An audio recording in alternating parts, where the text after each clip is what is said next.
সংবাদ সবাইকে স্বাগত জানাচ্ছি। আমি ফিরোজ তোহা। শুরুতেই সংবাদ শিরোনাম জানিয়ে দেব এই মুহূর্তে হাতে পাওয়া সর্বশেষ গুরুত্বপূর্ণ আপডেট আন্তর্জাতিক সংবাদ। শুরুতেই থাকছে মধ্যপ্রাচ্যে কফিন এখন মার্কিন সেনাদের সামরিক সরঞ্জামের অংশ। ইরানের খাতামাল আনাবিয়ার কেন্দ্রীয় সদর দপ্তরের প্রধান মেজর জেনারেল আলী আবদুল্লাহি বলেছেন, মধ্যপ্রাচ্যে অবস্থানরত মার্কিন বাহিনী ও তাদের মিত্ররা এখন বুঝে গেছে যে তাদের সামরিক সরঞ্জামের অবিচ্ছেদ্য অংশ হয়ে উঠেছে কফিন। তিনি আরও বলেন, আঘাত করে পালিয়ে যাবার যুগ শেষ হয়ে গেছে। এবারে জানাবো মার্কিন ইসরায়েলি অবকাঠামো হামলার হুমকির জবাবে ইরানের কড়া হুঁশিয়ারি। যুক্তরাষ্ট্র এবং ইসরায়েলের সম্ভাব্য অবকাঠামোগত হামলার জবাবে পাল্টা পদক্ষেপ নিতে পূর্ণাঙ্গ পরিকল্পনা প্রস্তুত রয়েছে বলে ইরান দাবি করেছে। ইরানের আধা সরকারি বার্তা সংস্থা তাসনিমের বরাতে দেশটির এক জ্যেষ্ঠ কর্মকর্তা বলেন, যুক্তরাষ্ট্রের গণমাধ্যমে ইরানের অবকাঠামোতে হামলার খবর প্রকাশিত হয়েছে, যা উন্মাদনার শামিল।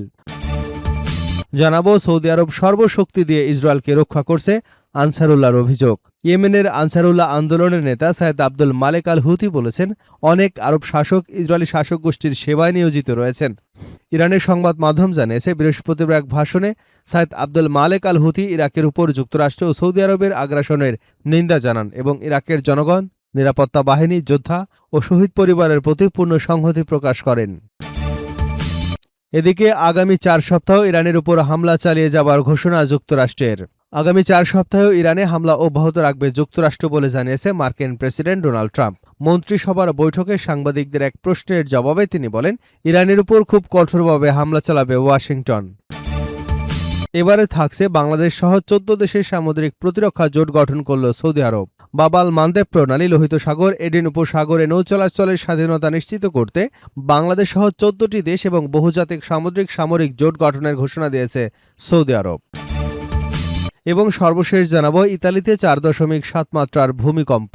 ইতালির দক্ষিণাঞ্চলের ঐতিহাসিক শহর নেপলেসের আশপাশ এলাকায় 4.7 মাত্রার একটি শক্তিশালী ভূমিকম্প আঘাত হেনেছে।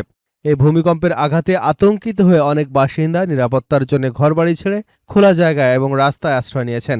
এতক্ষণ শুনছিলেন সংবাদ শিরোনাম, এবার থাকছে পুরো সংবাদ।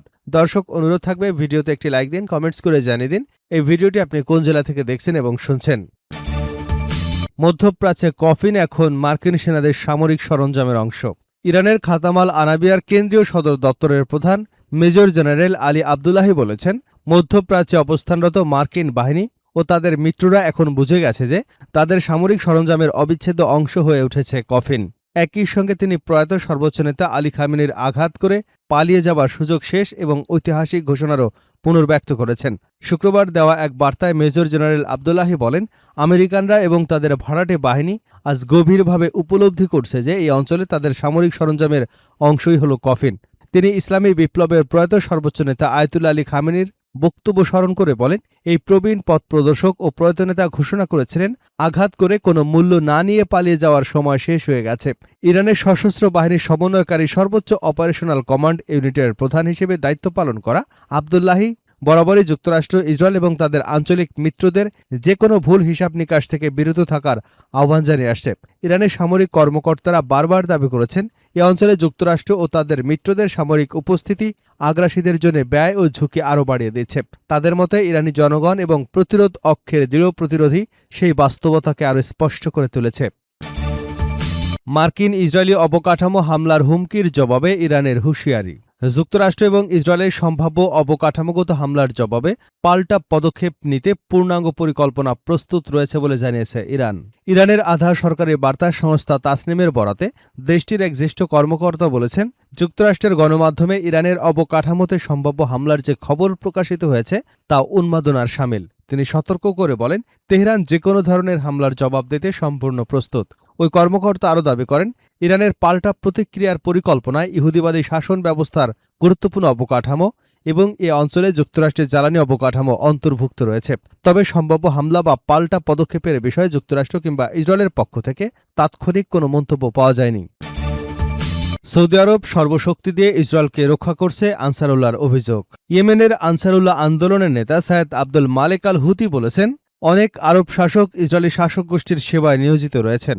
ইরানের সংবাদ মাধ্যম জানিয়েছে, বৃহস্পতিবার এক ভাষণে সাইদ আব্দুল্লাহ আল মালেক আল হুথি ইরাকের উপর যুক্তরাষ্ট্র ও সৌদি আরবের আগ্রাসনের নিন্দা জানান এবং ইরাকের জনগণ, নিরাপত্তা বাহিনী, যোদ্ধা ও শহীদ পরিবারের প্রতি পূর্ণ সমর্থন প্রকাশ করেন। আল হুতি বলেন, শত্রুপক্ষ মুসলিম উম্মাকে লক্ষ্যবস্তু করে মধ্যপ্রাচ্য পুনর্গঠন এবং বৃহত্তর ইসরায়েল প্রতিষ্ঠার মতো পরিকল্পনা বাস্তবায়নের চেষ্টা করছে। তিনি দাবি করেন, এসব পরিকল্পনার মাধ্যমে ঐশী মূল্যবোধকে লক্ষ্যবস্তু করা হয়েছে। শত্রুরা বর্তমানে মুসলিম উম্মার বিরুদ্ধে অতীতের তুলনায় আরও কঠোর সামরিক ও নরম উভয় ধরনের আঘাতে লিপ্ত রয়েছে এবং বহু আরব সরকার ইসরায়েলপন্থী নীতির দিকে ঝুঁকে পড়েছে। আনসারুল্লাহ নেতা আরও বলেন, ইসলামী প্রজাতন্ত্র ইরান, লেবানন, ফিলিস্তিন এবং এ অঞ্চলের অন্যান্য দেশের বিরুদ্ধে যুক্তরাষ্ট্র ইসরায়েলের আগ্রাসী পদক্ষেপের উদ্দেশ্য হল সেই সব শক্তিকে দুর্বল বা নির্মূল করা যাদেরকে তারা তাদের পরিকল্পনার পথে বাধা বলে মনে করে। তার ভাষায়, যুক্তরাষ্ট্র একটি লোভী শত্রু যা বিশ্বের অন্য প্রান্ত থেকে এ অঞ্চলে এসে দখল, হত্যা, লুটপাট, জনগণের স্বাধীনতা কেড়ে নেওয়া এবং তাদের উপর আধিপত্য বিস্তারের উদ্দেশ্যে। আল হুতি আরও দাবি করেন, সৌদি আরব সরকার সর্বশক্তি দিয়ে ইসরায়েলকে ইয়েমেন থেকে ছোড়া ড্রোন এবং ক্ষেপণাস্ত্রের হামলা থেকে রক্ষা করবার চেষ্টা করেছে। তিনি বলেন, ইয়েমেন রিয়াদকে জানিয়েছিল ড্রোন ও ক্ষেপণাস্ত্র উড্ডয়ন পথ সৌদি আকাশসীমার বাইরে দিয়ে নির্ধারণ করা হবে, কিন্তু তারপরও সৌদি আরব সেগুলো প্রতিহত করবার চেষ্টা করেছে। তার দাবি, ইয়েমেনি ড্রোনগুলো ইচ্ছাকৃতভাবে সৌদি আকাশসীমা এড়িয়ে চলেছিল যাতে সৌদি আরব হামলার কোনো অজুহাত না পায়। তিনি আরও বলেন, সৌদি আরব ইসরায়েলকে লক্ষ্য করে নিক্ষেপ করা ইয়েমেনের কিছু ক্ষেপণাস্ত্র ও ড্রোন ভূপাতিত করেছে। আগামী 4 সপ্তাহ ইরানের উপর হামলা চালিয়ে যাবে যুক্তরাষ্ট্র। আগামী 4 সপ্তাহ ইরানে হামলা অব্যাহত রাখবে যুক্তরাষ্ট্র বলে জানিয়েছে মার্কিন প্রেসিডেন্ট ডোনাল্ড ট্রাম্প। মন্ত্রিসভার বৈঠকে সাংবাদিকদের এক প্রশ্নের জবাবে তিনি বলেন, ইরানের উপর খুব কঠোরভাবে হামলা চালাবে ওয়াশিংটন। ট্রাম্পের ভাষায়, এক পর্যায়ে তারা বলবে, আমরা আর এটা সহ্য করতে পারছি না। এদিকে ফিলিস্তিনি স্বাধীনতাকামী সংগঠন নিয়ে বৃহস্পতিবার স্থানীয় সময় রাতে যুক্তরাষ্ট্রের প্রেসিডেন্ট ডোনাল্ড ট্রাম্প তার সামাজিক যোগাযোগ মাধ্যম ট্রুথ সোশ্যালে এক পোস্টে ঘোষণা দেন, বোর্ড অব পিস গাজায় হামাস এবং অন্যান্য সব সশস্ত্র গোষ্ঠী সম্পূর্ণ নিরস্ত্রীকরণ নিয়ে একটি ঐতিহাসিক চুক্তিতে পৌঁছেছে। ট্রাম্প লেখেন, আজ বোর্ড অব পিস হামাস এবং গাজায় অন্যান্য সব সশস্ত্র গোষ্ঠীর সম্পূর্ণ নিরস্ত্রীকরণ নিয়ে একটি ঐতিহাসিক চুক্তিতে পৌঁছেছে। এটি স্থায়ী শান্তি এবং নিরাপত্তা প্রতিষ্ঠার পথে একটি যুগান্তকারী পদক্ষেপ। হোয়াইট হাউসের বোর্ড অব পিসের জ্যেষ্ঠ কর্মকর্তারা দ্য জেরুজালেম পোস্টকে জানায়, হামাসের বিভিন্ন উদ্বেগ এবং আপত্তি ছিল। কয়েক মাস ধরে অত্যন্ত সতর্ক ও সংবেদনশীল আলোচনার পর এই অগ্রগতি সম্ভব হয়েছে। আগামী কয়েক সপ্তাহের মধ্যে চুক্তি বাস্তবায়নের পদক্ষেপ নেওয়া হবে বলে তারা জানিয়েছেন।